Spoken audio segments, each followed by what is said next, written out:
smoke his cigarettes, and he had a bag of tobacco, and he'd put a little tobacco in his cigarettes, and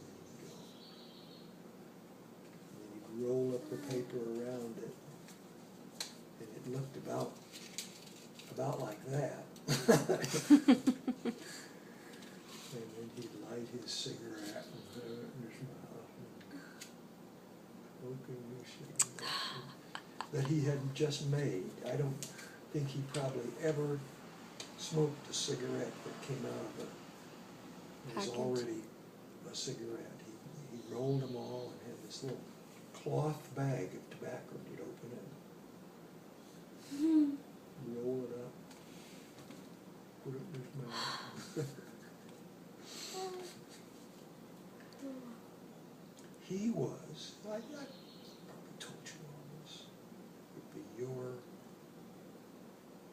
great-great-grandfather, ran the train station. He was the agent at the Rock Island Railroad Station, and we got to go out there every once in a while and stay for maybe 2 or 3 hours. He would babysit us at the train station. And we could watch him, and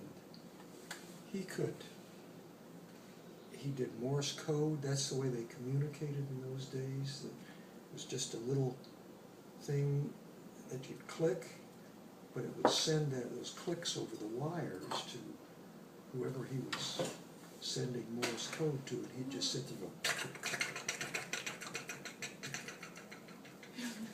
go over the Morse code, and then he'd go out. This was the neatest thing.